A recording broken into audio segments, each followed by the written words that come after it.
था? किसी को मौका मिला कॉन्वोल्यूशन का लेक्चर देखने का?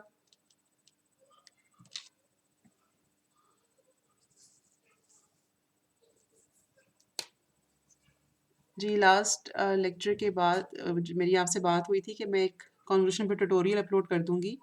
किसी को इत्तेफाक हुआ देखने का?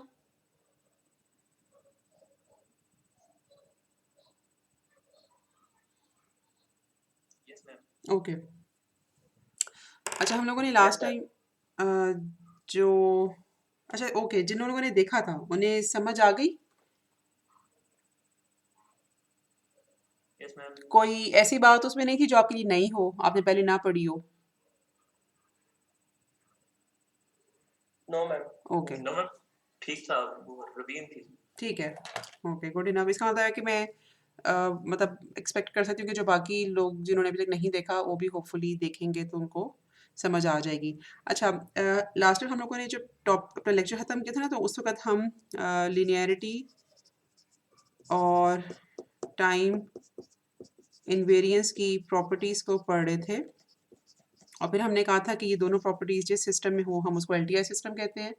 और एलटीआई सिस्टम के लिए मतलब हम थोड़ा सा सिग्नल से सिस्टम की तरफ आ चुके हैं। और फिर हम लोगों ने कहा था कि मतलब एनालाइज करने की हम कोशिश करेंगे एलटीआई सिस्टम को, यानी कि इसके आउटपुट निकालने की कोशिश करेंगे। और एक मेथड जो कि एलटीआई सिस्टम के आउटपुट निकालने के लिए इस्तेमाल होता है, दैट इज़ कॉन्वोल्यूशन। ठीक है, ये हम लोगों ने बड़ी डिटेल से फिर मैंने उस ट्यूटोरियल में कवर किया था। होपफुली अगर आप लोगों ने नहीं भी देखा तो देखोगे तो समझ आ जाएगी। अच्छा, अब कॉन्वोल्यूशन में एक थोड़ा-सा मसला होता है जिसकी वजह से हम हर तरह के सिस्टम के ऊपर इस मैथमेटिकल प्रोसीजर को अप्लाई नहीं कर सकते, ठीक है? अच्छा, ये हम लोगों ने परहैप्स अब मुझे एग्ज़ैक्ट याद नहीं, शायद 2.3 में पढ़ा था। आज हम 2.4 में एलटीआई सिस्टम को ही सॉल्व करने का एक और तरीका देखने लगे हैं, दैट इज़ डिफरेंस इक्वेशन। तो पहले मैं आपको थोड़ी-सी इंट्रोडक्शन भी डिफरेंस इक्वेशन की दे दूँ और फिर उसके बाद हम ये भी डिस्कस करते हैं कि कॉन्वोल्यूशन में ऐसा क्या मसला है जिसकी वजह से हमें एक डिफरेंस इक्वेशन को सॉल्व करने की ज़रूरत पड़ती है, या इस एक और येट अनदर मेथड हमें चाहिए होता है। अच्छा, आपको पता है कि हमारे पास सिस्टम्स इम्पल्स रिस्पॉन्स के टाइम ड्यूरेशन के लिहाज से अगर हम कैटेगराइज करें तो हमारे पास सिस्टम्स होते हैं IIR, इन्फिनिट इम्पल्स रिस्पॉन्स, जिसमें हमें आउटपुट की पास्ट वैल्यूज़, फॉर एग्जांपल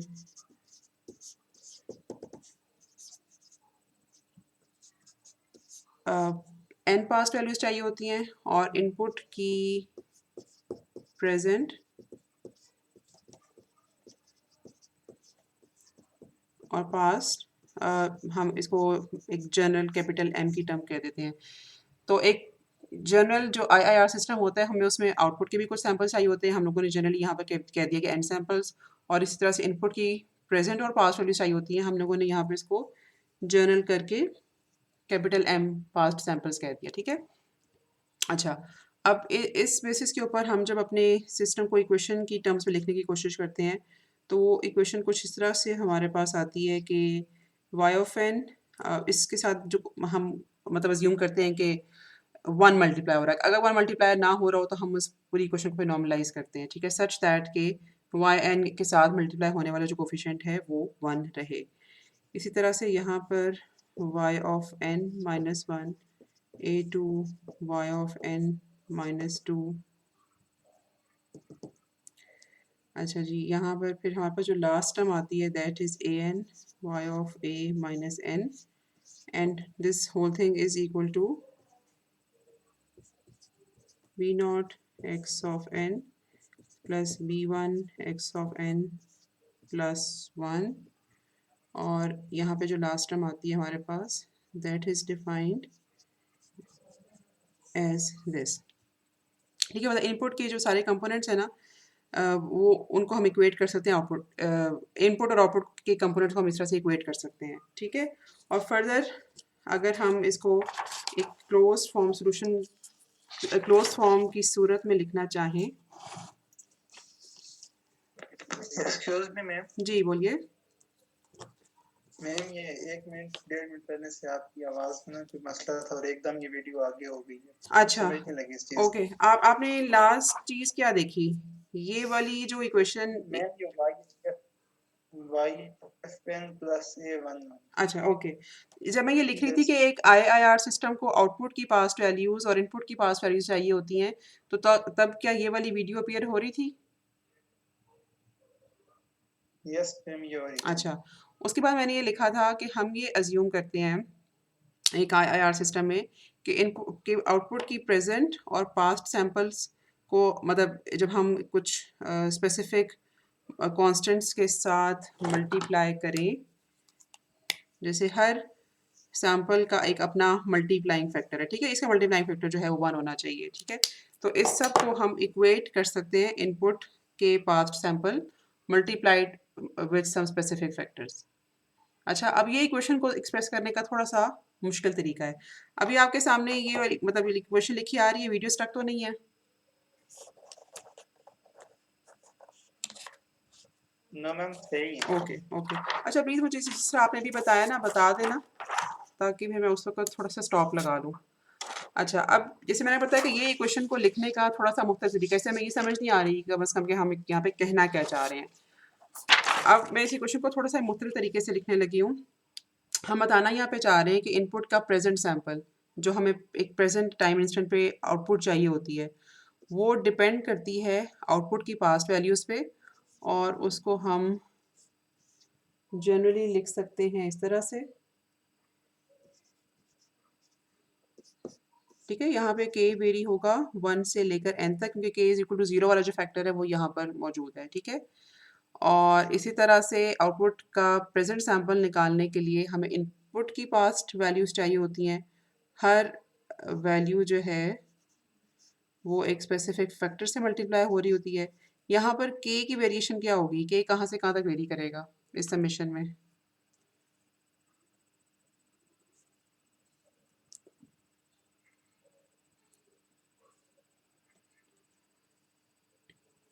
जी। 0 से लेकर मैम 0 से लेकर 0 से लेकर m तक, बिल्कुल ठीक है। अच्छा, अब प्रॉब्ली आपको इस इक्वेशन को देख के थोड़ी समझ आ जाए कि जो आउटपुट का पास्ट सैंपल है सॉरी आउटपुट का जो प्रेजेंट सैंपल है उसे कंप्यूट करने के लिए मुझे आउटपुट के ही कुछ पास्ट सैंपल चाहिए और इनपुट के कुछ पास्ट सैंपल चाहिए। तो इन दोनों को मिला-जुला कर मुझे आउटपुट की प्रेजेंट वैल्यू मिल जाएगी। ठीक है? तो ऐसा सिस्टम जो कि इनपुट की पास्ट वैल्यूज़ के साथ-साथ आउटपुट की भी पास्ट वैल्यूज़ डिमांड करे, ऐसे सिस्टम को हम आईआईआर सिस्टम कहते हैं, ठीक है? और इस तरह के सिस्टम का जो इम्पल्स रिस्पॉन्स होता है, वो प्रॉब्ली हम लोगों ने कन्वोल्यूशन के ट्यूटोरियल में भी इस चीज़ को डिस्कस किया था कि इस तरह के सिस्टम का जो इम्पल्स रिस्पॉन्स होता है वो आपको कुछ एक्सपोनेंशियल फंक्शन की फॉर्म में कुछ इस तरह से मिलेगा। ठीक है? मतलब ये डॉट्स लगाने का मतलब ये है कि हो सकता है यहाँ पर कोई और फंक्शन भी मौजूद हो। एक ऐसा मतलब इस तरह का जो इम्पल्स रिस्पॉन्स होता है वो बेसिकली इन्फिनिट ड्यूरेशन का होता है। बताने का मकसद ये है। ठीक है?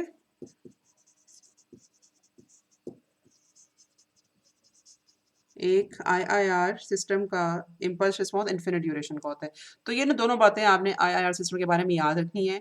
एक वैसे बहुत इंपॉर्टेंट बात ये है कि आउटपुट की प्रेजेंट वैल्यू कंप्यूट करने के लिए हमें आउटपुट के पास्ट सैंपल्स भी चाहिए होते हैं और दूसरी बात ये है कि इस सिस्टम में जो इम्पल्स रिस्पॉन्स होता है that is of infinite duration.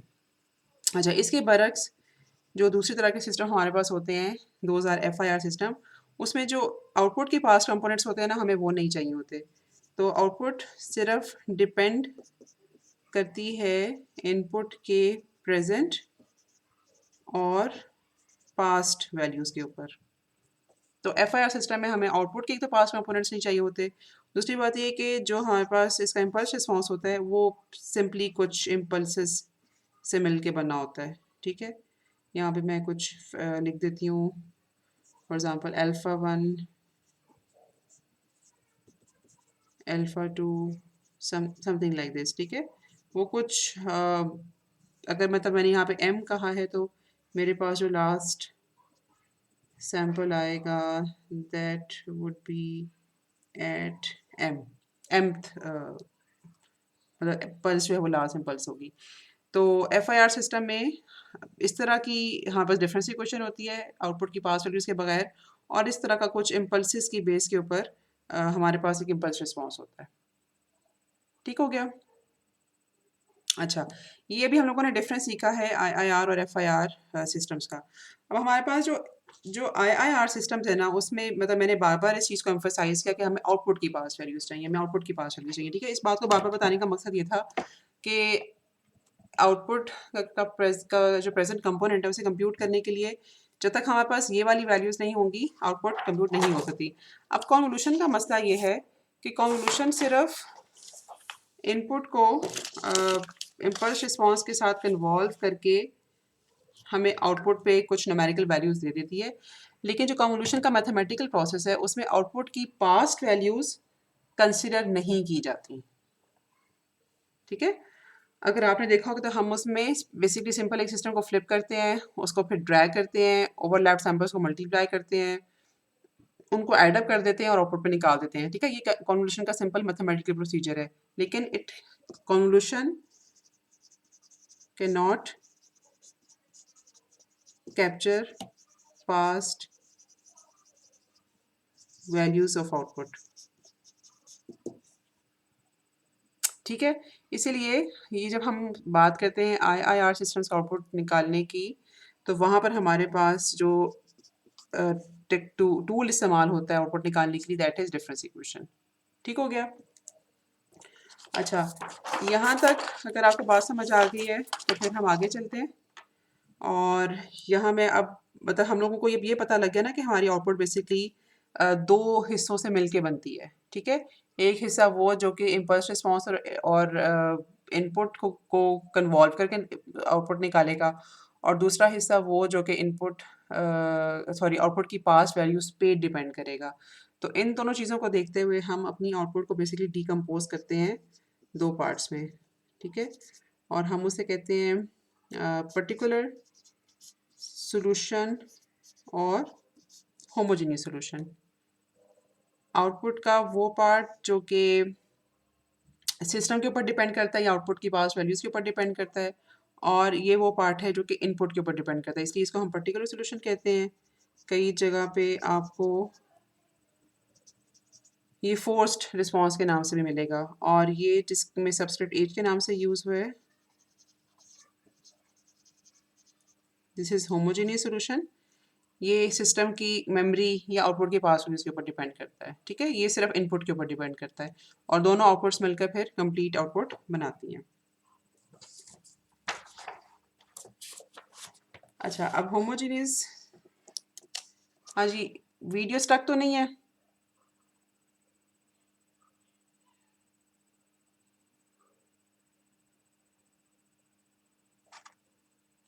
जी, मुझे आपकी तरफ से फीडबैक चाहिए, वीडियो स्टक तो नहीं है? मैम बोलिए। स्टक नहीं है मैम, मतलब लैग आ रहा है। लैग आ रहा है, अच्छा। ओके, चलो हमने ये दो कुछ सेकंड का जो गैप लिया है, होपफुली उससे कुछ मसला हल हो जाए। अच्छा जी, अब हम ज़रा सीखने ये लगे हैं कि हम होमोजीनियस सॉल्यूशन कंप्यूट कैसे करते हैं। अच्छा, होमोजेनियस सॉल्यूशन चूँकि इनपुट पर डिपेंड नहीं करता ना, तो इसलिए हम जो हम लोगों ने डिफरेंस इक्वेशन लिखी थी, हाँ जी, ये हमारे पास एक IIR सिस्टम की डिफरेंस इक्वेशन है। चूँकि होमोजेनियस सॉल्यूशन इनपुट पर डिपेंड नहीं करती, ठीक है, तो इसलिए हम इस इक्वेशन में इनपुट को ज़ीरो करके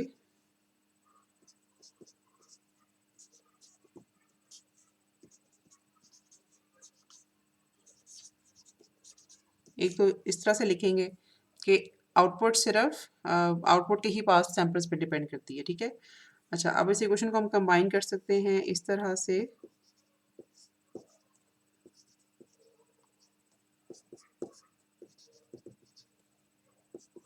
कि मैंने y1 को भी इसी में शामिल कर दिया और इसको मैंने ज़ीरो लिख दिया, सच दैट कंडीशन यहाँ पे ये है कि a of zero must be equal to 1, a naught must be equal to 1।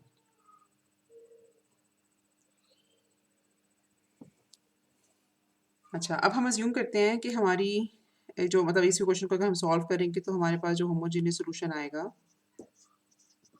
That would B N exponential function. और हम लोगों ने मतलब एक्सपोनेंशियल फंक्शन ज़ाहिर सी बात है कि रेज़ टू पावर n होता है, एक रियल एक्सपोनेंशियल फंक्शन होगा। अच्छा, अब आप में से किसी को आइडिया है कि हम होमोजेनियस इक्वेशन का सॉल्यूशन ये क्यों लिखते हैं, एक्सपोनेंशियल फंक्शन क्यों लिखते हैं? किसी को आइडिया है?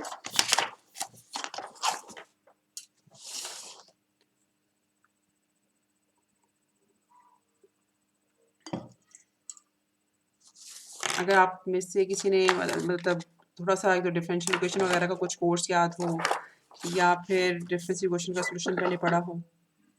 मैंने डेरिवेटिव ऐसे नहीं करते, एक्सपोनेंशियल को डेरिवेटिव क्या नहीं करते? एक्सपोनेंशियल को डेरिवेट नहीं कर सकते ना हम। डेरिवेट नहीं कर सकते एक्सपोनेंशियल फंक्शन को, बल्कि एक्सपोनेंशियल फंक्शन को तो अगर हम डेरिवेट करें तो फिर तो वापस एक्सपोनेंशियल फंक्शन ही आता है, नहीं? जैसे मैं वही कहना चाह रहा था कि एक्सपोनेंशियल को जब डेरिवेट करते तो एक्सपोनेंशियल फंक्शन ही वापस आ जाएगा। ठीक है, मतलब तो ये आपके लिहाज से क्यों इसका क्या फ़ायदा होता है? या तब ये किस तरह से वजह है इस सॉल्यूशन के लिए?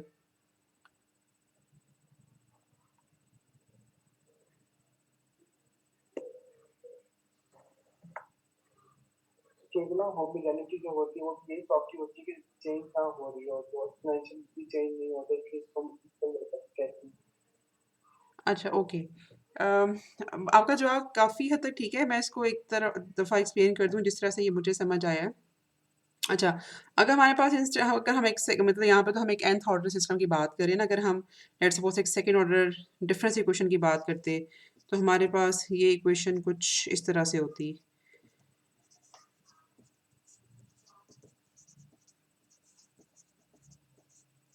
ठीक है, और इसके साथ कंपैरिजन में अगर मैं यहाँ पर एक डिफरेंशियल इक्वेशन लिखूँ तो वो अगर आपको याद हो तो कुछ इस तरह से लिखी जाती थी।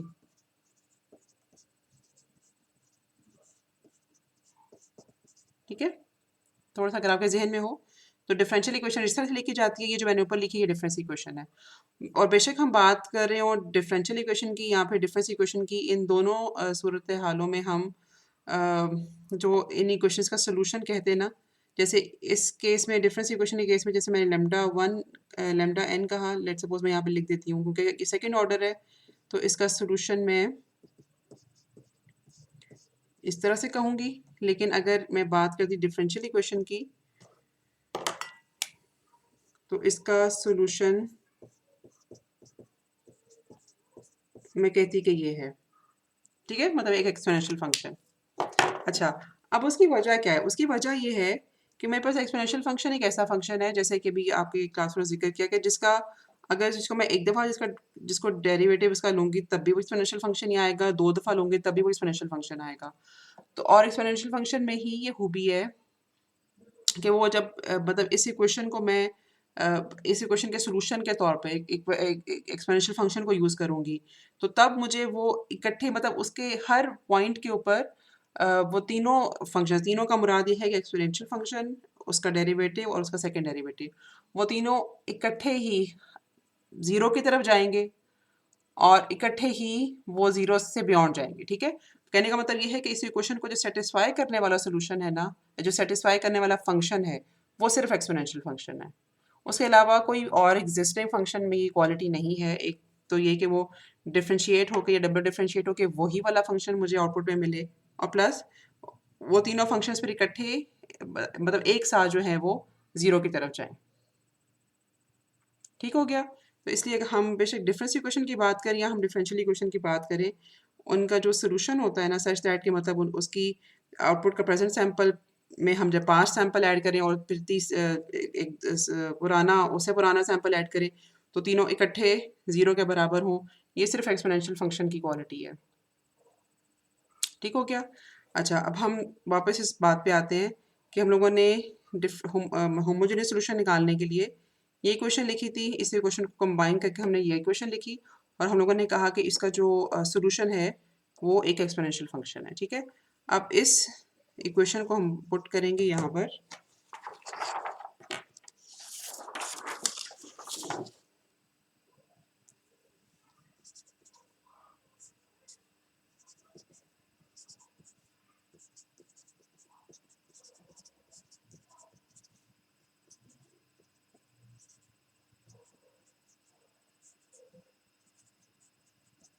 तो हमारे पास ये क्वेश्चन आएगी, ठीक है। और यहाँ से हमने कॉमन लेना है इस टर्म को, ठीक है, लैम्डा n माइनस n। अच्छा, ए नॉट तो है यहाँ पे मैंने लिखा, लेकिन you know that it's already equal to 1, ठीक है। तो यहाँ पे हमारे पास रह जाएगा लैम्डा n,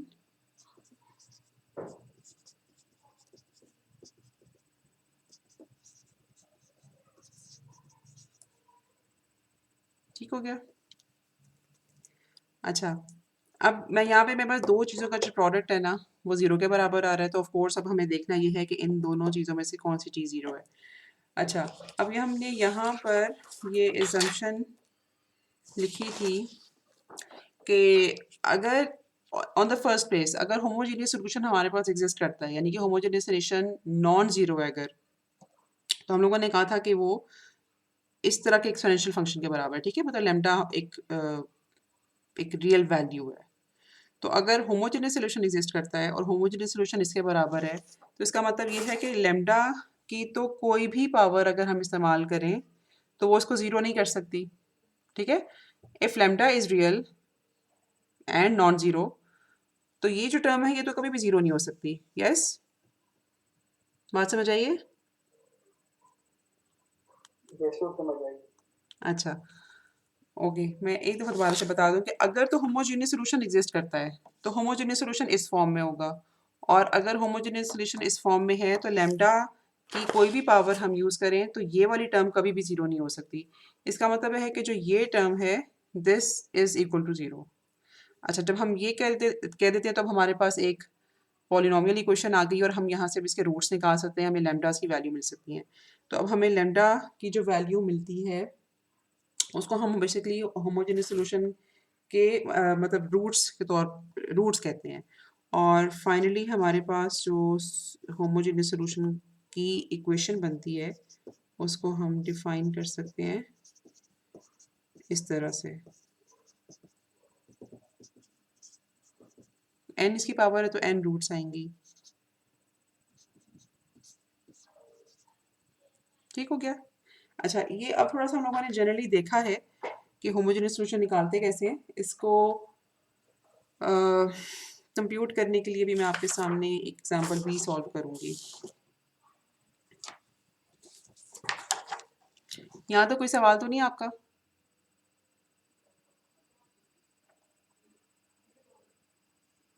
ना मैम। हम्म,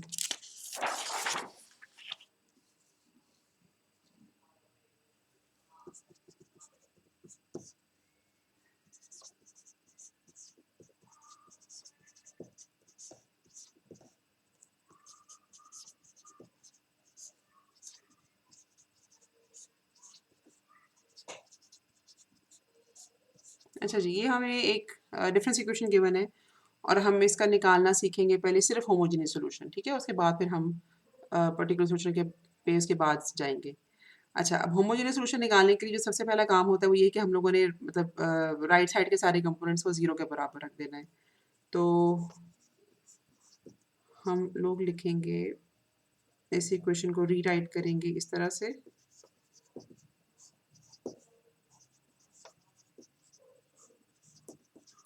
ठीक हो गया।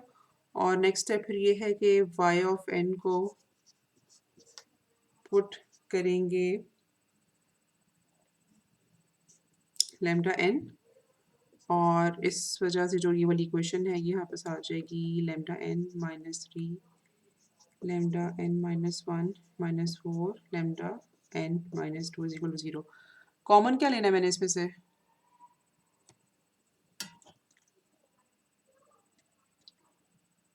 लैम्डा n माइनस 2 लास्ट वाली टर्म, ठीक है। Lambda yes ma'am. n minus 2 common लेंगे तो ये बचेगा lambda square minus 3 lambda minus 4, ठीक है। Since this can not be equal to 0, therefore rest of the equation is equal to 0। तो ये मेरे पास इक्वेशन लिखी जाएगी अब इस तरह। अब इसके जो रूट्स हम निकालेंगे, अच्छा आप सारों को कैलकुलेटर यूज़ करके रूट्स वगैरह निकालने आते हैं ना, इक्वेशन को सॉल्व करना आता है ना?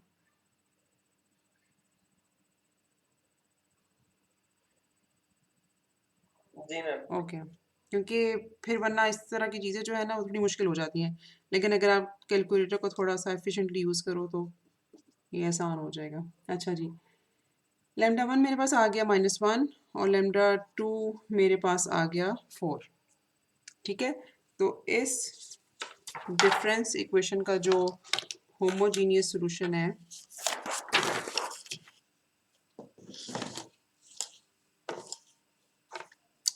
उसको हम लिख सकते हैं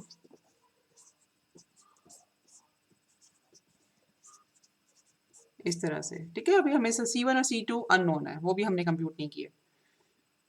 अच्छा, होमोजेनियस सॉल्यूशन यहाँ पे खत्म हो जाता है। अब हम ज़रा पर्टिकुलर सॉल्यूशन को निकालना सीखते हैं कि वो हम कैसे निकालते हैं। लेट्स सपोज कि इसी एग्जांपल को मतलब आगे हमने कंटिन्यू करना है और हमें गिवन ये है कि डिफरेंस इक्वेशन को सॉल्व करें सच दैट कि जो इनपुट है ना that is a unit step function, ठीक है? कंप्लीट सब जो स्टेटमेंट है वो ये है कि solve this difference equation for unit step function. अच्छा, तो उसका उसका तरीक़ाकार यही होगा कि सबसे पहले हम डिफरेंस इक्वेशन अगर हमें गिवन है तो सबसे पहले हम होमोजेनियस सॉल्यूशन ही निकालते हैं जो कि हमने निकाल लिया। अब जो दूसरी चीज़ है इसमें करने वाली वो है पर्टिकुलर सॉल्यूशन की कंप्यूटेशन। आप लोगों ने प्रोकेस की बुक का पेज 102 आई गेस 102 चेक करना है। उसमें एक टेबल गिवन है। उस टेबल में आपको ये बताया हुआ है कि किस तरह की इनपुट होगी तो आपने किस तरह का पर्टिकुलर सॉल्यूशन अज्यूम करना है। वो टेबल आपको प्रोवाइडेड भी होगा अगर तो ज़ाहिर सी बात है एग्ज़ाम आपका टीम्स के ऊपर होता है तब तो वैसे ही open open notes, open book होगा। लेकिन अगर एग्ज़ाम आपका कैंपस में होता है तो आपको वो टेबल प्रोवाइड किया जाएगा तो आपको वो याद करने की ज़रूरत नहीं है। अच्छा, अब उस टेबल में लिखा हुआ ये बताया हुआ ये है कि आपके पास किस तरह की इनपुट हो तो आपने किस तरह की आउटपुट अज़्यूम करनी है। मसलन इस सवाल में हमें स्टेप फंक्शन गिवन है, ठीक है? तो हम अज़्यूम ये करते हैं कि हमारा जो पर्टिकुलर सॉल्यूशन है that is of this form. Again ये उस टेबल से ही मैंने लिया हुआ है। तो अगर इनपुट स्टेप फंक्शन हो या यूनिट स्टेप फंक्शन हो तो जो हमारा पर्टिकुलर सॉल्यूशन होता है वो इसके बराबर होता है, ठीक है? अच्छा, अब हम आगे बढ़ने से पहले या कंप्लीट सॉल्यूशन निकाल की तरफ जाने से पहले के को फाइंड करना चाहते हैं। के को फाइंड करने के लिए ओके, किसी को याद है क्या करना है? आई जस्ट वांट टू सी कि आप लोगों को कितना याद है ये टॉपिक। ज़हन में है? हमें रिस्पॉन्स फाइंड करने के होता है। नहीं, हम लोगों ने एक्चुअली आगे बढ़ने से पहले ना मतलब इन दोनों को कंबाइन करने से पहले के की वैल्यू फाइंड आउट करनी है। के की वैल्यू फाइंड आउट करने के लिए हम लोगों ने इस्तेमाल करना है अपनी गिवन डिफरेंस इक्वेशन का, ठीक है? मतलब ओके, ये जो मेरे पास दो मतलब इन्फॉर्मेशन गिवन है ना कि एक्स ऑफ एन जो है वो यू ऑफ एन के बराबर है और पर्टिकुलर सॉल्यूशन इसके बराबर है। इन दोनों चीज़ों को मैं अपनी डिफरेंस इक्वेशन में प्लग इन करूँगी और प्लग इन करने से मेरे पास जो डिफरेंस इक्वेशन बन जाएगी वो होगी इस तरह से।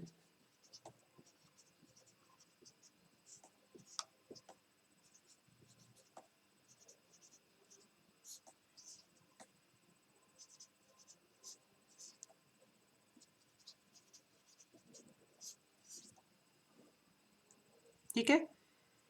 Just for the sake of repetition homogeneous solution हम यहाँ तक करके छोड़ देते हैं मतलब अभी हमें C1 और C2 की वैल्यूज़ नहीं पता, ठीक है? मतलब ये हमारा बेसिकली पहला स्टेप हो गया।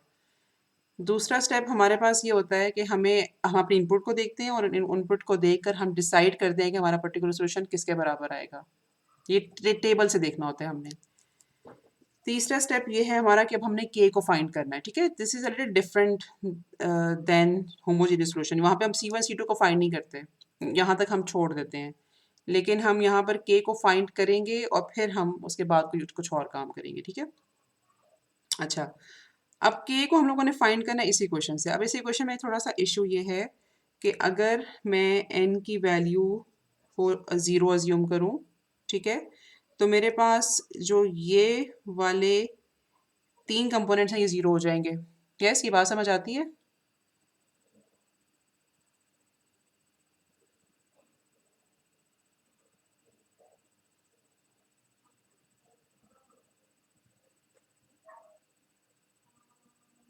ये मुझे जवाब चाहिए, अगर नहीं समझ आई तो प्लीज़ बताओ ताकि मैं फिर उसको दोबारा से बोलूँ।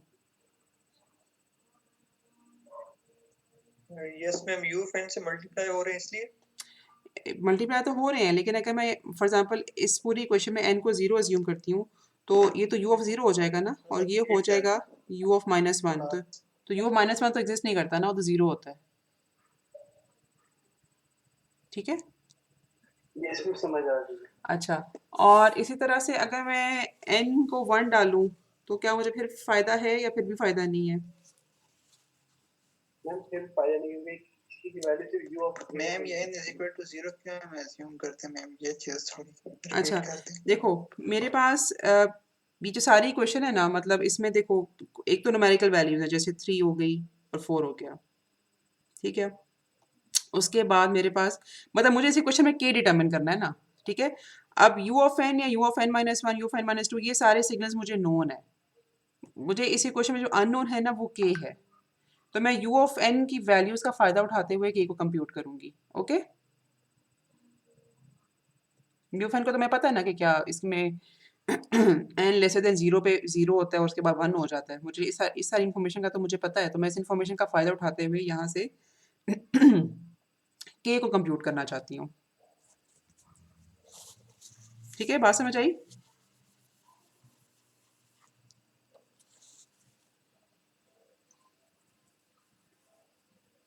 अब प्लीज़ सवाल करके गायब ना हुआ करो।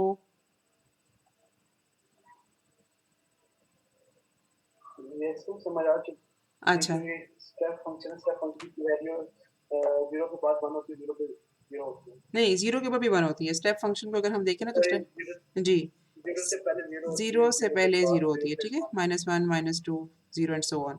तो अगर मैं यहाँ पर n को 0 डालूँ तो मेरे पास कुछ ऐसे कंपोनेंट्स हैं जो कि 0 हो जाते हैं। ठीक है, तो मतलब मैं ये चाहती हूँ कि मेरी इस इक्वेशन में सारी की सारी टर्म्स मौजूद हों। जिस वक्त मैंने k को कंप्यूट करना है ना, सारी टर्म्स मौजूद हों।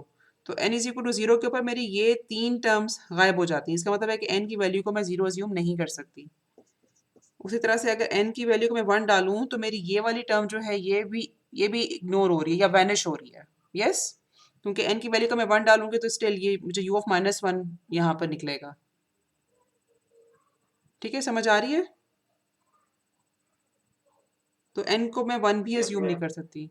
अच्छा, इसका मतलब ये है कि अगर मैं n को 2 के बराबर रखूं या 2 से बड़ी कोई भी वैल्यू लूँ, 3 4 वट, तो ये सारी की सारी जो टर्म है ये इंटैक्ट रहेगी। अच्छा, अब आपने करना ये है कि n की वैल्यू को 2 या कुछ और रख के मुझे यहाँ से जरा k निकाल के देना है आपने कि k क्या आता है। और अगर किसी को समझ नहीं आई तो प्लीज़ लेट मी नो, लेकिन मैं चाहती हूँ कि ये स्टेप आप सॉल्व करो और मुझे यहाँ से k की वैल्यू निकाल के बताओ कि क्या आएगी।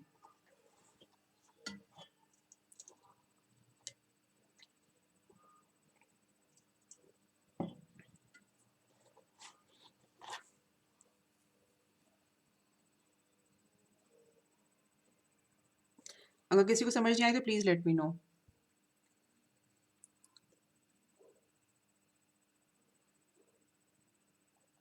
और बताना आपने, मैं आपके जवाब का इंतज़ार करूँगी कि यहाँ पे क्या आएगा हमारे पास।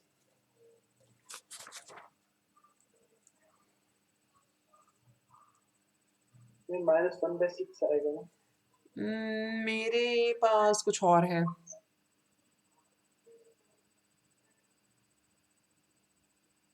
फिर से देखो, 1/3। मेरे पास 1/3 है। अच्छा, जिन्होंने 1/6 निकाला है, देखो आपने यहाँ पे तो नहीं कोई गड़बड़ की? मतलब आपने u ऑफ n को तो 1 ले लिया हो, यहाँ पर आपने इसको 0 ले लिया हो।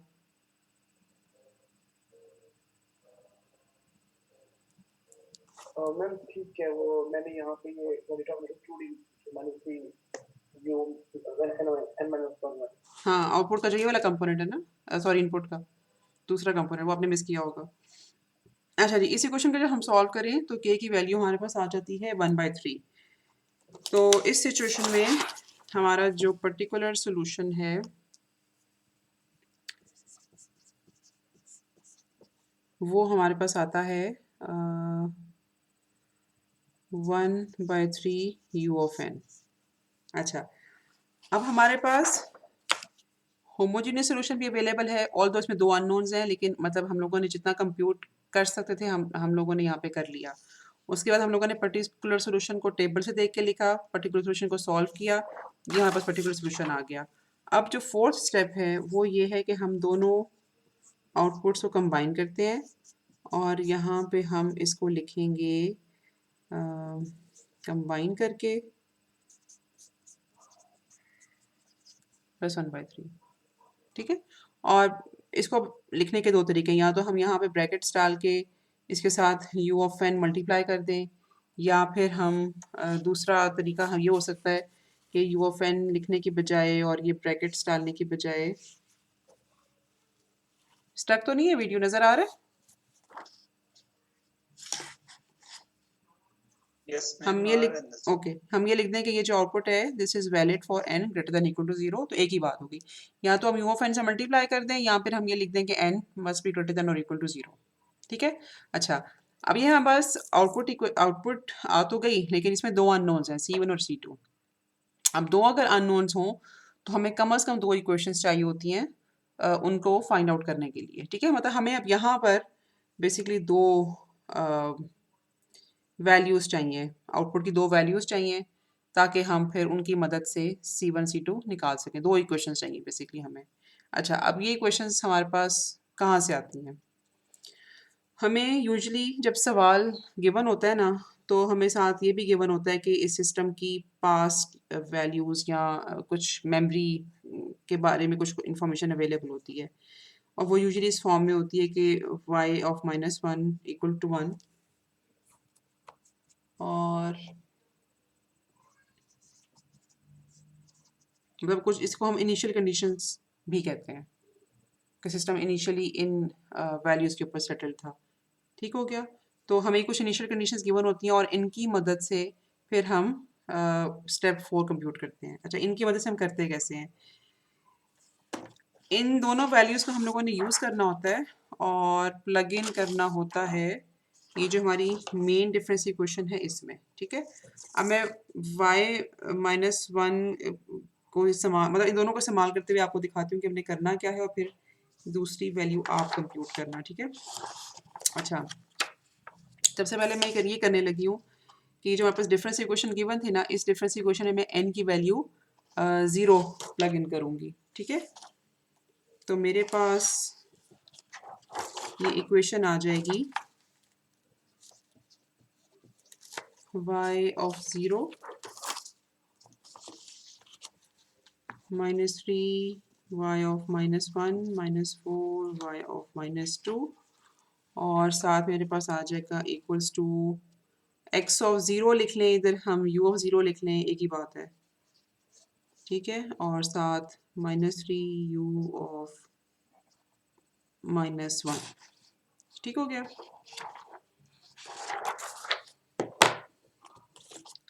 अब यहाँ पे मेरे पास मैम स्क्रीन विजिबल नहीं है, तो फिर स्क्रीन शायद मेरे विजिबल को नहीं से है। नहीं आ रही नजर। हाँ जी, किसी किसी को विजिबल है? मैम थोड़ा रुक रुक के चल रही है, विजिबल तो है। अच्छा, मैं रुक जाती हूँ। क्या आपको नज़र आ रहा है कि मैंने यहाँ पे u ऑफ -1 को 0 किया है? ये चीज़ आपको नज़र आ रही है? जी मैम। ओके। अच्छा, और जिन्होंने भी शिकायत की थी कि विजिबल नहीं है, क्या उनको नज़र आ रही है अभी? जी जी ओके, जी। ठीक है। अच्छा, मैंने यहाँ पे ये किया है कि जो हमारे पास मेन डिफरेंस इक्वेशन गिवन थी उसमें n की वैल्यू को 0 प्लग इन किया है, और n की वैल्यू 0 डाल देने से मेरे पास डिफरेंस इक्वेशन ये आ गई है, मतलब उसमें ये न्यूमेरिकल वैल्यूज आ गई हैं। और अच्छा, यहाँ से अब आप लोगों ने मुझे बताना है कि y ऑफ 0 क्या आता है। y ऑफ 0 मुझे कंप्यूटर का बताना है आपने।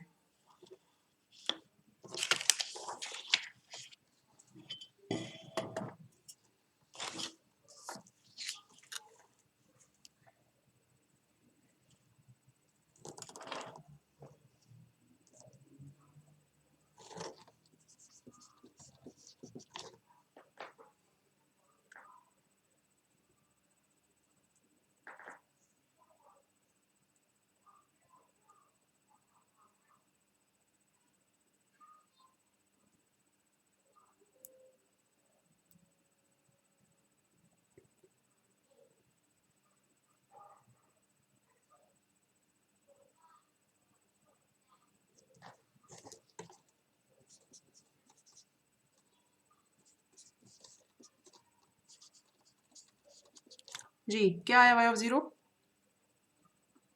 8 आ रही है 8 आ रहा, बिल्कुल ठीक है। अच्छा, अगला काम हम लोगों ने ये करना है कि n को 1 डालना है मेन डिफरेंस इक्वेशन में, जिसकी वजह से जो डिफरेंस इक्वेशन है वो मेरे पास रिड्यूस होके रह जाएगी इस तरह से, ठीक है। यहाँ पे आप सारी तरह न्यूमेरिकल वैल्यूज डालो और मुझे आपने बताना है कि y ऑफ 1 क्या आएगा।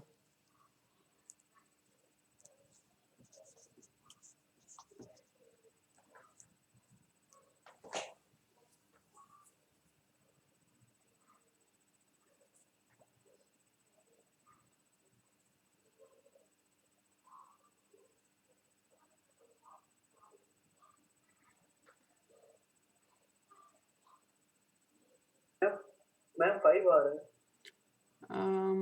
नहीं, दोबारा देखो।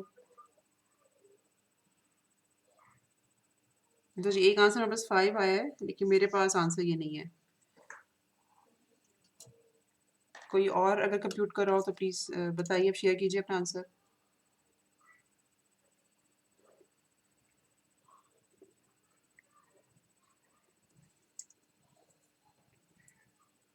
मैम 26 आ रहा है मेरे पास 26 है, ठीक है। जिनके पास 5 आया वो प्लीज़ एक दफ़ा ज़रा और रिकम्प्यूट करें। जो मेरे पास कैलकुलेशंस है ना उसमें भी 26 है, ठीक है। तो 5 आंसर नहीं है, मेरे पास आंसर 26 है, तो मैं फ़िलहाल इसको टिक लगा रही हूँ। अच्छा, अब हमारे पास y ऑफ 0 आ गया, y ऑफ 1 आ गया। ये जो इक्वेशन थी ना हमारे पास इससे पहले, ये हम लोगों ने कहा था कि ये वाला जो आंसर है टोटल सॉल्यूशन, ये एप्लीकेबल ही n greater than equal to 0 के लिए है, ठीक है। इसका मतलब है कि जो y ऑफ 0 और y ऑफ 1 हमने यहाँ पे निकाले हैं, ये दोनों मतलब y ऑफ 0 y ऑफ 1 ये यहाँ पर वैलिड होंगे, ठीक है। तो इस y ऑफ 0 को भी मैं यहाँ पे इस्तेमाल कर सकती हूँ, इस y ऑफ 1 को भी मैं यहाँ पर इस्तेमाल कर सकती हूँ, ठीक है। अच्छा, अब इस्तेमाल होगा कैसे? वो ऐसे होगा कि इस इक्वेशन सारी इक्वेशन में मैं एक दफ़ा n को 0 डालूंगी और फिर दूसरी दफ़ा n को 1 डालूंगी। तो मेरे पास ये आ जाएगा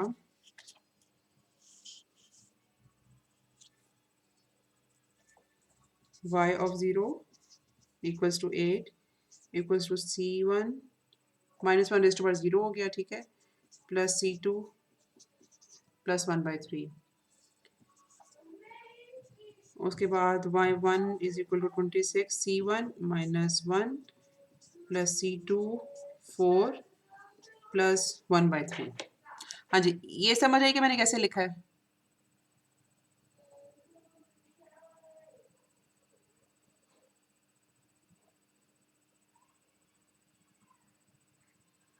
जी बताइए, ये समझ आइए कि कैसे लिखा है?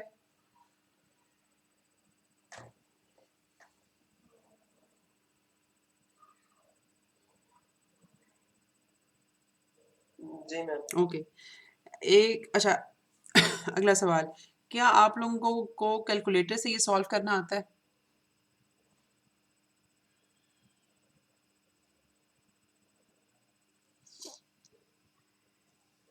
नो मैम ये नहीं आ रहा कैलकुलेटर से ये नहीं आता, अच्छा ओके। अम, अच्छा, फिर एक काम आप लोगों ने करना है इसके बाद, इस लेक्चर के बाद, कि एक तो आप लोगों ने थोड़ा सा ना नेट के ऊपर सर्च करना है इसको, क्योंकि अगर आपको मतलब इन चीज़ों के ऊपर वो लगाना पड़ा ना, x is equal to b वाला फॉर्मूला, फिर वहाँ से मैट्रिक्स, इन्वर्स मैट्रिक्स और एडजॉइंट और इस तरह की सब चीज़ें निकालनी पड़ी, तो वो आपके लिए थोड़ा सा मुश्किल हो जाएगा, ठीक है। अच्छा, अगर किसी को समझ नहीं आए, गूगल से आंसर इसका नहीं मिले, तो आप मुझे पर्सनल मैसेज कर सकते हो। मैं या तो उसके स्टेप्स आपको अपना अच्छा कैलकुलेटर का मॉडल ज़रूर बता देना, ताकि मुझे ये पता चले कि आपके कैलकुलेटर में ये फंक्शनैलिटी है या नहीं। तो मैं या तो छोटा सा ट्यूटोरियल कोई बनाकर आपको दे दूँगी, या स्टेप्स लिख के ना आपको मैसेज में वो बता दूँगी। लेकिन ये बहुत आपके लिए ज़रूरी है कि आपको इस चीज़ को कैलकुलेटर से सॉल्व करना है, ताकि आपकी ज़िंदगी थोड़ी-सी आसान हो जाए। अच्छा, अब यहाँ से मैं आगे मैं थोड़ा अज़्यूम कर रही हूँ कि आपको ये कैलकुलेटर से या बाय अदर मीन्स करना आता है, और हम इस इक्वेशन को जब इन दोनों क्वेश्चंस को जब सॉल्व करेंगे, या इस सेट ऑफ इक्वेशंस को सॉल्व करेंगे, तो हमारे पास c1 और c2 की वैल्यूज़ आ जाएंगी। c1 is equal to 1, C2 is equal to 6.667 और हमारे पास जो कंप्लीट सोल्यूशन आएगा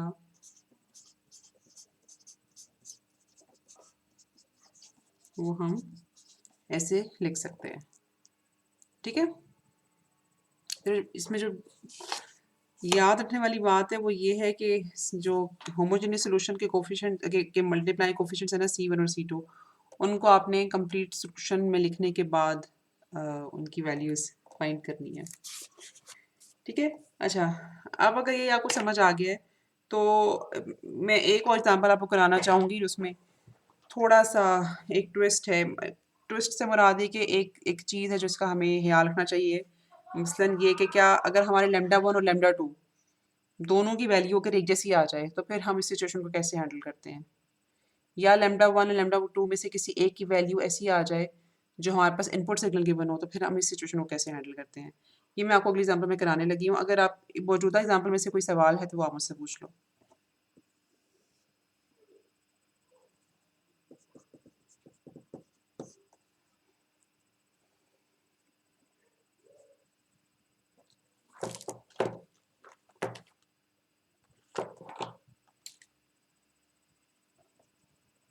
जी, कोई सवाल है?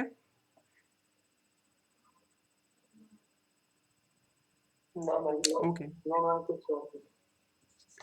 अच्छा, अब हम लोगों ने इस डिफरेंस इक्वेशन को सॉल्व करना है। डिफरेंस इक्वेशन को सॉल्व करने का मतलब ये है कि आउटपुट निकालनी है। ये हमारे पास डिफरेंस इक्वेशन गिवन है, जो इनपुट जिसके लिए हम आउटपुट निकालना चाह रहे हैं वो ये है। ठीक है, और उसके अलावा इनिशियल कंडीशंस हमारे पास क्या है, मतलब जो डिफरेंस इक्वेशन के साथ हमें दो बहुत ज़रूरी इंफॉर्मेशन चाहिए होती है ना, वो ये कि इनपुट हमारे पास क्या है और दूसरी बात है कि इनिशियल कंडीशंस क्या है। तो इनिशियल कंडीशंस हमारे पास हैं ये दोनों। ठीक है,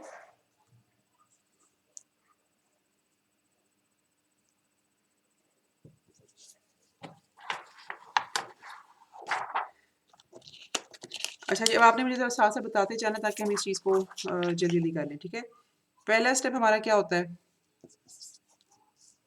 मैं थोड़ा सा इसको स्किप भी करती जाऊंगी कुछ स्टेप्स को। पहला स्टेप क्या होता है हमारे पास,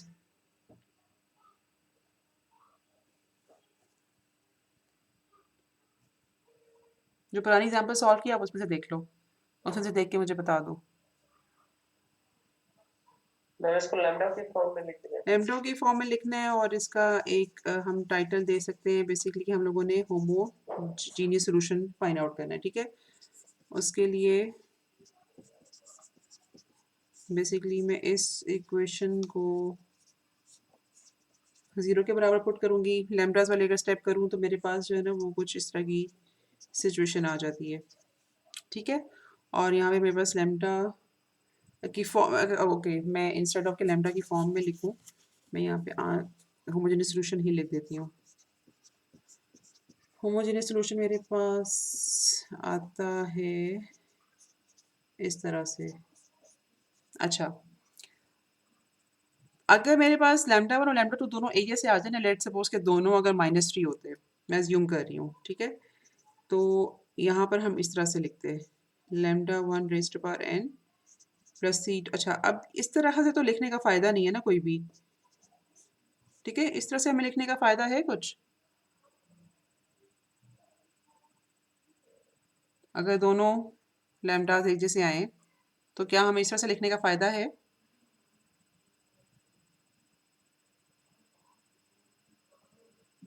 नहीं, क्योंकि C2 भी इक्वल होंगे। इसको तो हम बहुत मतलब आसानी से इस तरह से लिख सकते हैं, और C1 प्लस C2 जिसका मतलब वो तो कांस्टेंट हो गया एक, तो ये जो है ना इस तरह से लिखना इनकरेक्ट होगा। उसके बजाय हम यूँ करते हैं कि यहाँ पास दोनों लैम्डास एक जैसे आए तो हम इसके साथ भी यहाँ पर एक n मल्टीप्लाई करते हैं। ठीक है, एक तो ये चीज़ इंपॉर्टेंट है, ये चीज़ आपने हमेशा याद रखनी है कि दोनों लैम्डास अगर एक जैसे आए तो हम यहाँ पर एक n मल्टीप्लाई करते हैं। ऑफ कोर्स आप किसी के साथ भी कर सकते हो, NC1 भी लिख सकते हो या NC2 भी लिख सकते हो, इससे बिल्कुल फ़र्क नहीं पड़ता कि आप किसके साथ कर रहे हो। अच्छा, अब एक सिचुएशन और ऐसी हो सकती है जहाँ पर हमारे पास n की मल्टीप्लिकेशन की ज़रूरत पड़े। आपने देखा था कि मैंने इनपुट को ये लिखा था कि 2 raised to power n into u of n हमारी इनपुट है, ठीक है? हम इसके लिए आउटपुट फाइंड आउट करना चाह रहे हैं। अब ये जो हमारे पास होमोजेनियस सॉल्यूशन में एक पार्ट आया है, वो इनपुट से मिलता-जुलता है, ठीक है? तो इस तरह की सिचुएशन में भी हमें n यूज़ करना पड़ता है। कहाँ पे करना पड़ता है? मैं अभी मतलब हम उसी चीज़ को देखने के लिए बेसिकली हम लोगों ने ये सवाल सॉल्व किया है। दूसरा स्टेप ये है कि हम पर्टिकुलर सॉल्यूशन को टेबल से देख के लिखेंगे। जो पर्टिकुलर सॉल्यूशन है अगर हम वो टेबल से देख के लिखें तो आपको बेसिकली ये पता चलेगा कि वो इक्विवेलेंट होगा इसके, ठीक है? ये हमारे पास इनपुट सिग्नल अवेलेबल था जिसमें हमने आउटपुट फाइंड आउट करनी है, तो पर्टिकुलर सॉल्यूशन होगा इसके बराबर। लेकिन चूंकि इनपुट सिग्नल एक ऑलरेडी इनपुट सिग्नल जैसा एक कंपोनेंट ऑलरेडी होमोजेनियस सॉल्यूशन में है, तो यहाँ पर हम एक n मल्टीप्लाई करेंगे। ओके, ये बात क्लियर है? No ma'am. अच्छा, पर्टिकुलर सॉल्यूशन हमने जब लिखना है ना तो थोड़ा सा हमने केयरफुल होना है, ठीक है? केयरफुल हमें होने की जरूरत यहाँ पे क्यों है? क्योंकि इनपुट जो हमें अवेलेबल है, इनपुट जैसा एक कंपोनेंट होमोजीनियस सॉल्यूशन में ऑलरेडी अवेलेबल है, ठीक है? तो हम लोगों ने पर्टिकुलर सॉल्यूशन को होमोजीनियस सॉल्यूशन यानी कि दोनों कंपोनेंट्स को एक दूसरे से डिफरेंशिएट करने के लिए यहाँ पर n से मल्टीप्लाई करना है इसको।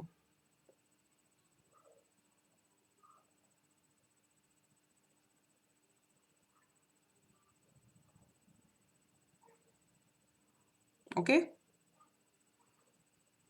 इसका मतलब तो ये है कि पर्टिकुलर सॉल्यूशन को हम यानी कि 0 से पहले की वैल्यू से प्लॉट भी कर सकते 0 से पहले की वैल्यूज को हैं। मींस कि हम इस सॉल्यूशन को जब यूनिट से मल्टीप्लाई करेंगे तो मतलब 0 से पहले वाली वैल्यू दोनों का 0 हो जाएगा नहीं। अ, अच्छा वैसे तो ये है। अच्छा अब आपका जो सवाल है ना कि इसको हम जब यूनिट से मल्टीप्लाई करेंगे तो 0 से पहले वाली values n is equal to 0 से पहले वाली वैल्यू 0 हो जाएंगी। तो इस सवाल को मैं दो तरीकों से बताना चाहूँगी। एक तो ये कि अगर आप नोट करो कि हमारे पास जो इनपुट है ना वो क्या है 2 raised to power n u of n, ठीक है? इनपुट इटसेल्फ 0 के ऊपर अप्लाई हो रही है, यानी कि 0 से ऊपर इनपुट का कोई भी कंपोनेंट एग्जिस्ट नहीं करता। तो हम जब बात करें पर्टिकुलर सॉल्यूशन की, पर्टिकुलर सॉल्यूशन एक ऐसा सॉल्यूशन है, आउटपुट का वो वाला पार्ट है जो सिर्फ इनपुट पे डिपेंडेंट है, ठीक है? तो इनपुट ही जब 0 से पहले एग्जिस्ट नहीं करती तो उसकी वजह से जो आउटपुट आ रही है वो भी 0 से पहले एग्जिस्ट नहीं करेगी, ठीक है? ये बात समझ आइए? अच्छा, अब आप जो बात कर रहे हो ना कि यूनिट स्टेप तो देखो मैंने यहाँ पे लिखना ही था। मैंने जो यहाँ पे फालतू चीज़ लिखी है ना वो ये वाली है। अच्छा okay, instead of erasing it let me highlight it. Unit देखो यहाँ तक तो मैंने लिखना ही था ना, क्योंकि मेरी जो इनपुट है that was 2 raised to power n into u of n। तो मैंने कहा कि मेरी जो 2 raised to power n u of n को जब मैंने इस सिस्टम के इनपुट पे मैं दूंगी तो जो मेरा पर्टिकुलर सॉल्यूशन आएगा मतलब कि उस इनपुट की वजह से जो आउटपुट आएगी that would be 2 raised to power u of n multiplied by some constant factor k। तो यहाँ तक तो मैंने आउटपुट को लिखना ही था, लेकिन मैंने यहाँ पर एक n फालतू मल्टीप्लाई किया। क्यों? क्योंकि जो ये वाला कंपोनेंट है ना 2 raised to power n into u of n जो मेरा एक्चुअल इनपुट का कंपोनेंट है उस तरह का एक already component particular solution sorry homogeneous solution में एग्जिस्ट करता है। तो अगर मैं इसको जब मैं होमोजेनियस सॉल्यूशन और पर्टिकुलर सॉल्यूशन को कंबाइन करके मैं लिखना चाहूँगी तो उससे होगा यूँ कि ये वाला जो C2 है और ये वाला जो K है ये तो कंबाइन होकर फिर एक कांस्टेंट टर्म रह जाएगी, बन जाएगी, जैसे मैंने अभी हम लोगों ने करके भी देखा था। तो मुझे इस टर्म को बेसिकली डिफ्रेंशिएट करना है, इस टर्म से अलग रखना है। तो ये वाला n इसलिए साथ मल्टीप्लाई होगा।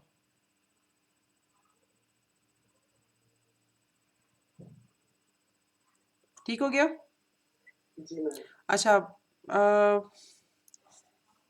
फरहान अगर आप अवेलेबल हो तो प्लीज़ मैं चाहूँगी कि आप थोड़ा सा इस बात को रिपीट करो कि हम लोगों ने यहाँ पर अभी दो सिचुएशंस देखी हैं जिसमें एन हमारे पास मल्टीप्लाई हो सकता है। मैं चाहूँगी कि आप ज़रा इस बात को रिपीट कर दो। जी मैम, जी। दो सिचुएशंस हमने स्टार्ट की। एक तो ये लैम्डास की वैल्यू सेम आ जाए, तो उस केस में हम फिर उसको n से मल्टीप्लाई कर रहे होते हैं पर्टिकुलर सॉल्यूशन को। किसी को भी कर सकते हैं, और सेकंड, सॉरी NC1 भी लिख सकते हैं और NC2 भी लिख सकते हैं, लेकिन n सिर्फ एक जगह लिखेंगे फिर हम। जी जी। जी बिल्कुल ऐसे ही है। और सेकंड केस में अगर फॉर एग्जांपल हमारे पास एक सिग्नल पर्टिकुलर सॉल्यूशन उसका और होमोजेनियस में वही अवेलेबल है सिग्नल, मतलब वही वैल्यू अवेलेबल है। फॉर एग्जांपल हम बात करें 2 रेज़ टू पावर n की, तो दोनों में सेम है, दैट्स व्हाई हम फिर उसको n से मल्टीप्लाई करते बिल्कुल हैं ठीक है, particular thank you very much. हमारे पास यहाँ पर इनपुट सिग्नल जो था वो बिल्कुल उस तरह का सॉल्यूशन हमें होमोजेनियस सॉल्यूशन में अपीयर हो रहा है, वही वाला पार्ट। तो पर्टिकुलर सॉल्यूशन लिखते हुए हम साथ एक n इजाफी मल्टीप्लाई करेंगे। अच्छा, अब हमारे पास ये आ गया कंप्लीट पर्टिकुलर सॉल्यूशन। अच्छा, ये बात सारों को समझ आई है, तो हम फिर यहाँ से आगे चलते हैं। किसी कोई बात क्लियर नहीं है तो please let me know.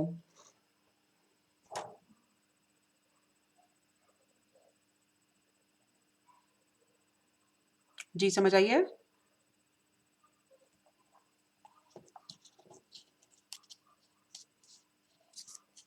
Yes ma'am, clear है ये। ठीक, चलो, थैंक यू। अच्छा, अब हम लोगों ने फाइंड तीसरा स्टेप हमारे पास है फाइंड के। ठीक है, के के लिए हम इसको प्लग इन करेंगे अपनी इक्वेशन को,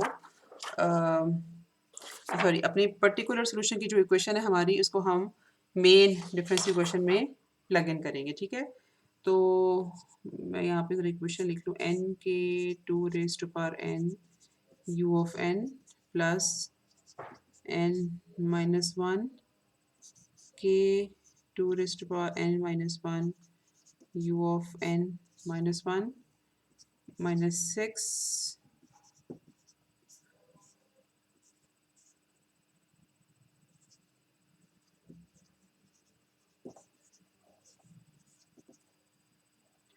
और यहाँ पर बेशक अच्छा हमारे पास चूँकि इनपुट गिवन है तो हम इसको इस तरह से लिख सकते हैं। ठीक है, अच्छा अब आप मुझे बताइए कि ये हमारे पास इक्वेशन आ गई, ठीक है, 2 लाइनों में। अब के को फाइंड आउट करने के लिए n की मैं कौन सी वैल्यू यहाँ पे अज्यूम करूँ?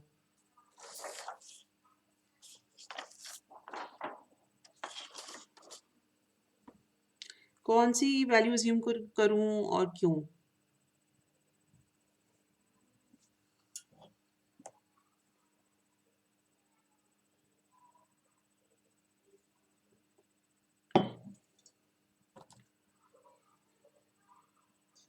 मैम 2 या 2 से बड़ी वैल्यू। 2 या 2 से बड़ी? अच्छा, वाइल्ड कैफ के तौर पे बहुत अच्छा है, लेकिन अगर मैं 2 डालूंगी तो मेरी ये टर्म 0 हो जाएगी।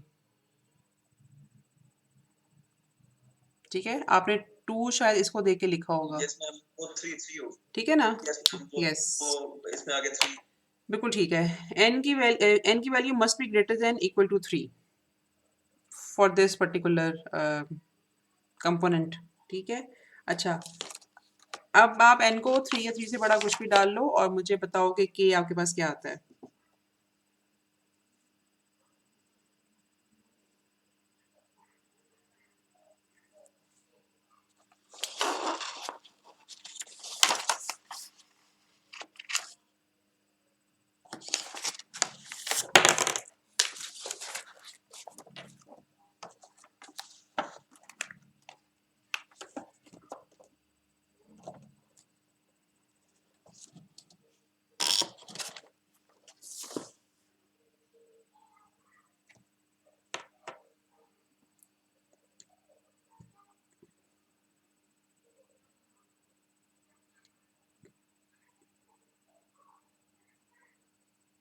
इतनी देर तो नहीं लगनी चाहिए।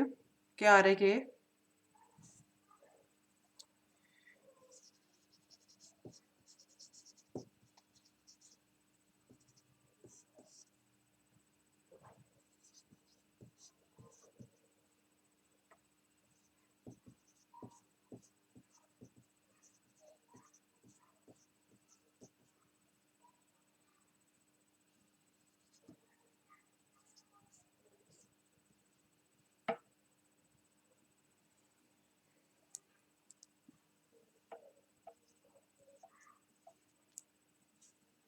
किसी के पास भी के कुछ नहीं आया?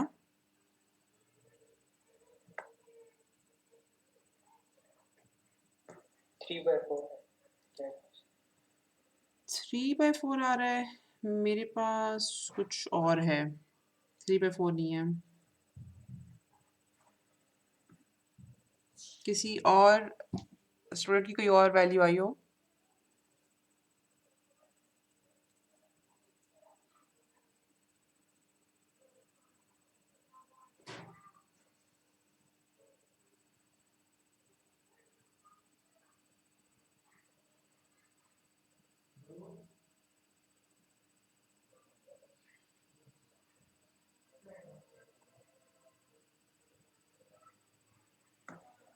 मैम आपके पास वैल्यू माइनस में आ रही है?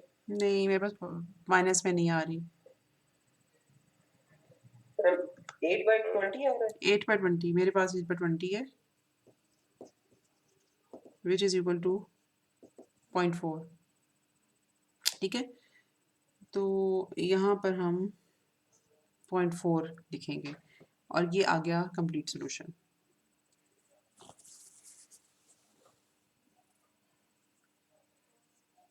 अच्छा, अब आगे हम लोगों ने C1 और C2 को निकालना है। अच्छा ओके, वैसे ये सवाल मुझे आपसे पूछना चाहिए था, लेकिन जो हमारा इसके बाद नेक्स्ट स्टेप है वो है C1 और C2 की कंप्यूटेशन। ठीक है, उसके लिए हम इस्तेमाल करेंगे इनिशियल कंडीशंस का।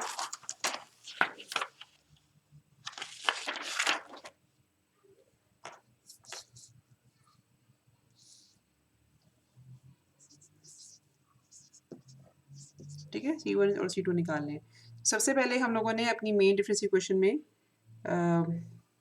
n को 0 पुट करना है। ठीक है, जो डिफरेंस इक्वेशन हमें गिवन है, तो उससे हमारे पास आ जाएंगी ये टर्म्स।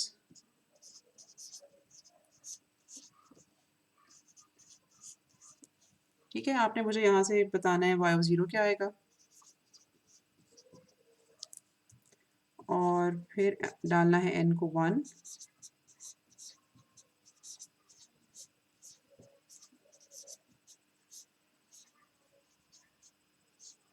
और यहाँ से आपने मुझे बताना है कि y(1) क्या आएगा।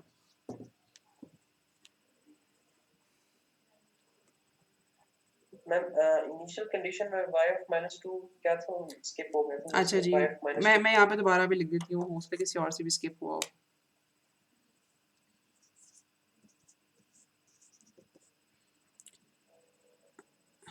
पता नहीं क्या विजिबल है कि नहीं।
जी, मैं y(0) और y(1) की न्यूमेरिकल वैल्यू का इंतजार कर रही हूँ, वो आप मुझे बताओ, फिर मैं यहाँ से आगे चलूँगी। मैम y(0) -6 आ रहा है। y(0) -6 आ रहा है, बिल्कुल ठीक है।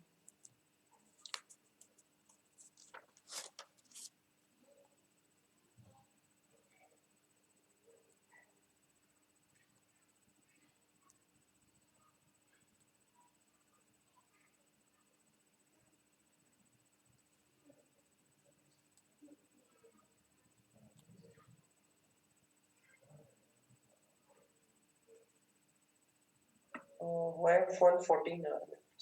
अच्छा मेरा ख्याल है फरहान के अलावा सवाल कोई भी सॉल्व नहीं कर रहा।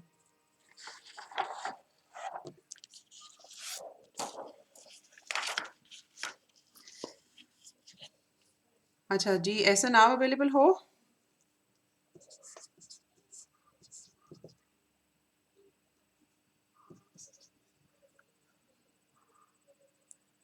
जी ऐसा नाम मौजूद हो?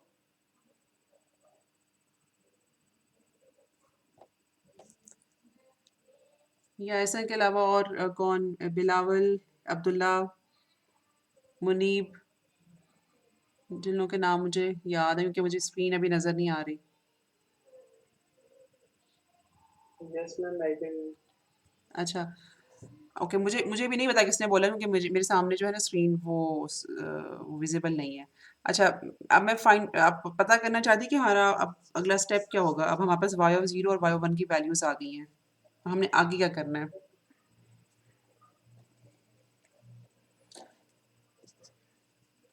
यहाँ आप ये समझ लो कि मैं जानना चाह रही हूँ कि यहाँ पे क्वेश्चन अब मैंने नेक्स्ट क्या लिखनी है।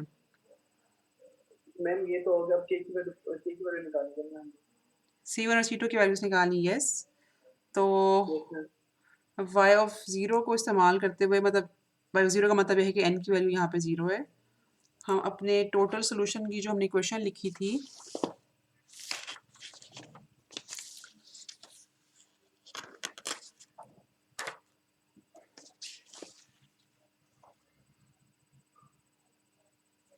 जो टोटल सोल्यूशन की क्वेश्चन, हाँ ये लिखी हुई है मेरे पास, ये कंप्लीट सोल्यूशन, ठीक है, इसको हमने इस्तेमाल करना है, ठीक है। तो हमारे पास आ जाएगा y zero is equal to -6, यहाँ पर आ गया C1 प्लस C2 प्लस, अच्छा अब यहाँ पर बेसिकली ज़ीरो हो जाएगा क्योंकि n की वैल्यू जो है वो ज़ीरो है, ठीक है।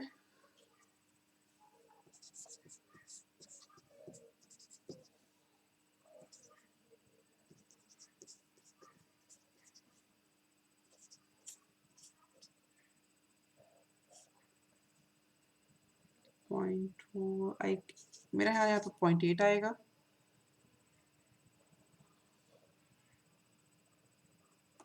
और इन दोनों इक्वेशंस की मदद से फिर हम C1 और C2 को कंप्यूट करेंगे।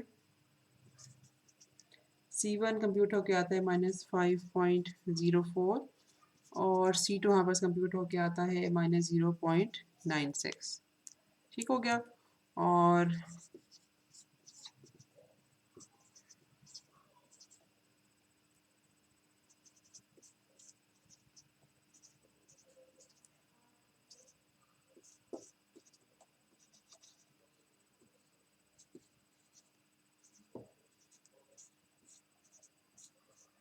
and this solution is valid for n greater than equal to 0।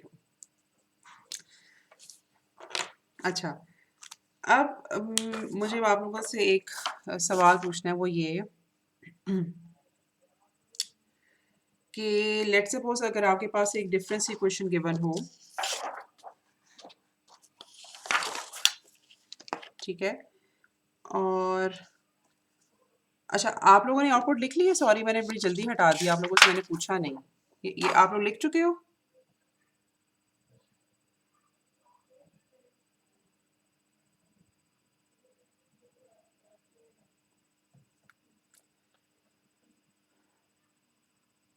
क्या सबने ये लिख लिया है? जी। ओके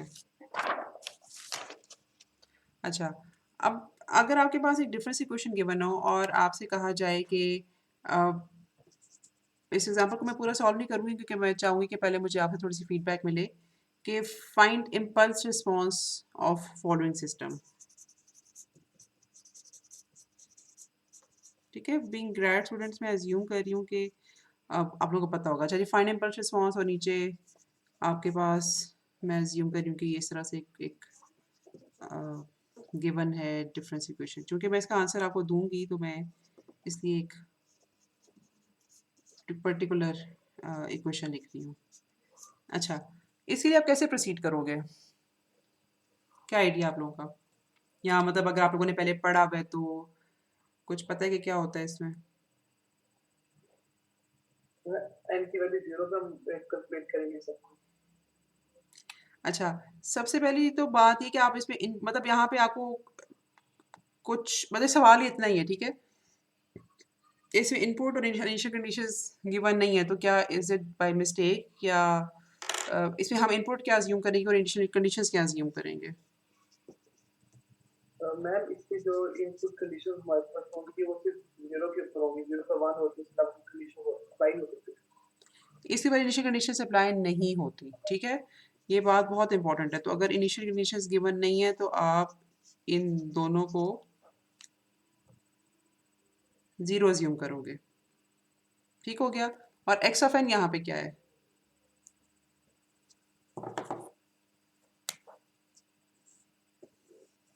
x ऑफ 0 है, एक्स ऑफ जीरो x नहीं, 0 equal x of n, x of n. मतलब इस स्टेटमेंट को देखकर क्या पता चलता है कि इनपुट क्या है?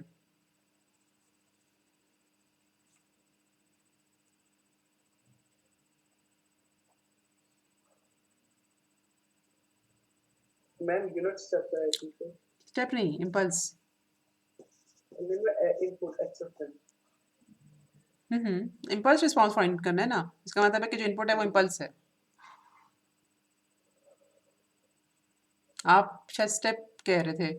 अगर मैं कहती कि फाइंड स्टेप रिस्पॉन्स, तो फिर यहाँ पे मैं यू ऑफ एन एज्यूम करती। यू ऑफ एन, अगर मुझे सवाल ये कहा जाता कि स्टेप रिस्पॉन्स निकालें, अगर फाइंड इम्पल्स रिस्पॉन्स, तो इनपुट को मैं ये एज्यूम करूँगी, ठीक है। अच्छा, अब मैं इस सवाल को बड़ा तेज़ी से सॉल्व करना चाहती हूँ, क्योंकि बीइंग ग्रैंड स्टूडेंट्स मैं चाह रही थी कि इसको कम्प्लीटली आप लोगों के ऊपर छोड़ दूँ, लेकिन बस थोड़ा थोड़ा सा हम इसको देख लेते हैं। मसलन जिसका पहला स्टेप है होमोजेनियस सॉल्यूशन फाइंड आउट करने वाला, उसमें जब आप होमोजेनियस सॉल्यूशन फाइंड आउट करोगे इसी क्वेश्चन का, तो आपको मिलेगा मतलब आपको ये क्वेश्चन मिलेगी। अच्छा, चूँकि हमारे पास यहाँ पे लैम्डा 1 और लैम्डा 2 दोनों एक जैसे हैं, मतलब वो सिचुएशन हमारे पास आ गई है जो हमने अभी डिस्कस की थी। तो होमोजीनियस सॉल्यूशन हम कुछ लिखेंगे इस तरह से, ठीक है। यहाँ पे मतलब एक n का इजाफी फैक्टर आ गया।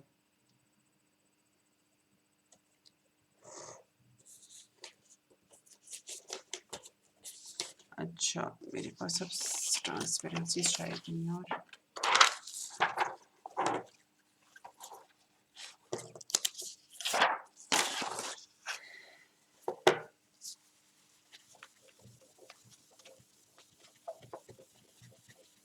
अच्छा, इम्पल्स रिस्पॉन्स का मतलब बेसिकली क्या होता है? हम जब इनपुट पे इम्पल्स देते हैं तो आउटपुट पे क्या आता है?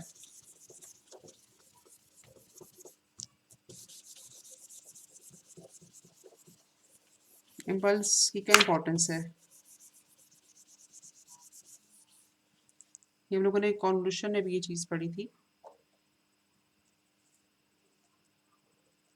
जो इम्पल्स है ना, अगर हम जब भी उसको सिस्टम के इनपुट पे देंगे तो बेसिकली सिस्टम का इम्पल्स रिस्पॉन्स आउटपुट पे आएगा। सिस्टम वो जो सिस्टम की कैरेक्टरिस्टिक्स होती हैं, तो इस by the nature of this input signal हम ये कहते हैं कि जो सिस्टम का जो इस इनपुट को देने से जो पर्टिकुलर सोल्यूशन है ना, वो हमेशा हमें ज़ीरो मिलता है, क्योंकि इम्पल्स देने से जो सिस्टम की कैरेक्टरिस्टिक्स है वो बेसिकली बाहर आती हैं, वो हमें पता चलती हैं, ठीक है। तो पर्टिकुलर सोल्यूशन हम हमेशा ज़ीरो अज्यूम करेंगे। तो हमारे पास जो कंप्लीट सोल्यूशन है, मैम सॉरी, ये पॉइंट आप रिपीट करेंगे प्लीज। मैं ये बता रही थी कि हमने इम्पल्स रिस्पॉन्स फाइंड करना है ना, तो इनपुट पे इम्पल्स दी तो बेसिकली आउटपुट पे आना चाहिए impulse response, which is actually h of n. और एच ऑफ एन क्या है? सिस्टम की कैरेक्टरिस्टिक्स। तो पर्टिकुलर सोल्यूशन इसका हमेशा ज़ीरो होगा, क्योंकि हम मतलब इनपुट पे कैसा सिग्नल दे रहे हैं जो सिस्टम की कैरेक्टरिस्टिक्स को बाहर निकालेगा, जो कि हमें होमोजेनियस सॉल्यूशन से मिलती हैं कि उस सिस्टम के अपने अंदर क्या है, ठीक हो गया। तो पर्टिकुलर सॉल्यूशन को हम ज़ीरो लिखते हैं, तो यहाँ पे जो कंप्लीट सॉल्यूशन मिलता है वो वही होता है जो होमोजेनियस सॉल्यूशन होता है, विच इज़ जस्ट जो हमने अभी लिखा था ये वाला, ठीक है। इसमें इनिशियल कंडीशन ज़ीरो होती हैं, y of -1 is equal to y of 2 is equal to zero, ठीक है। इन इनिशियल कंडीशंस को अज्यूम करते हुए जब आप y ऑफ 0 y ऑफ 1 को निकालोगे, मैं लिख देती हूँ यहाँ पर, इनको थोड़ा सा आप खुद कंप्यूट करके देखना। y ऑफ 0 1/2 के बराबर आना चाहिए, y ऑफ 1 आपका 1/4 के बराबर आना चाहिए।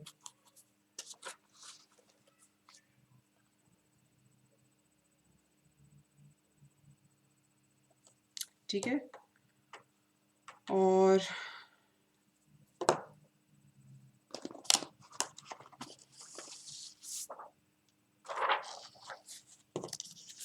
फर्दर जब आप इसको सॉल्व करोगे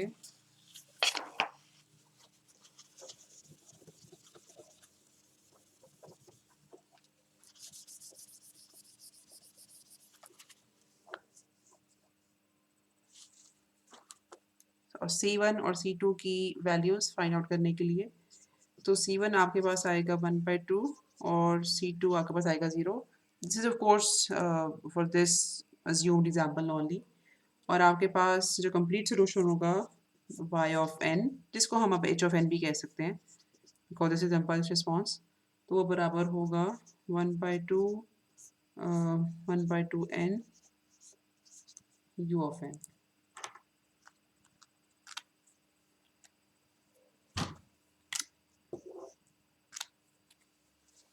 ठीक है, इसमें जो दो बातें सबसे ज़्यादा इंपॉर्टेंट है याद रखने वाली, बल्कि अब तो है 3 हो चुकी हैं पर्टिकुलर सोल्यूशन के बाद, वो ये कि अगर आपके पास सिर्फ इतनी सी स्टेटमेंट गिवन हो कि find impulse response of some system, आपने इनपुट को इम्पल्स अज्यूम करना है। अज्यूम इसलिए करना है क्योंकि ज़ाहिर गिवन ही है आपको कि इम्पल्स रिस्पॉन्स फाइंड आउट करें, तो इनपुट को आपने इम्पल्स कंसिडर करना है, इनिशियल कंडीशंस आपने 0 रखनी है और पर्टिकुलर सोल्यूशन आपका 0 होगा। तो इन 3 चीज़ों को जहन में रखते हुए आपने आउटपुट तक पहुंचना है। अच्छा, अब आप मुझे ये बताओ कि ये जो सिस्टम आपके पास मतलब आया है, क्या ये स्टेबल सिस्टम है या नहीं? ये हम कैसे फाइंड आउट करेंगे?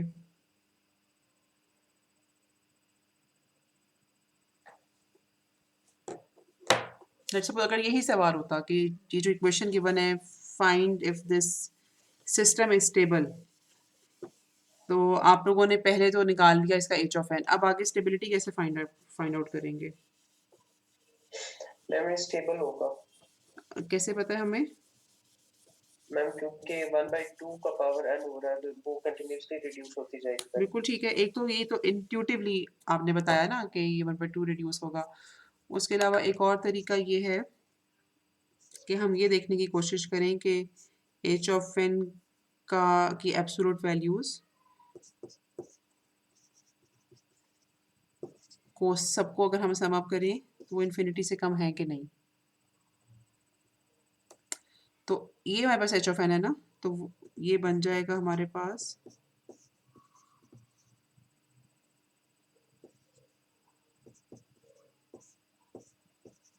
ठीक है। ये जो u ऑफ n है इसको मैंने रिफ्लेक्ट कर दिया समेशन के लिमिट्स में, तो ये 0 से इन्फिनिटी जा रहा है। अब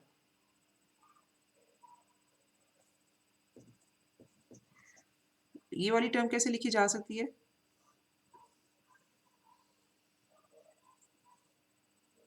कुछ याद है?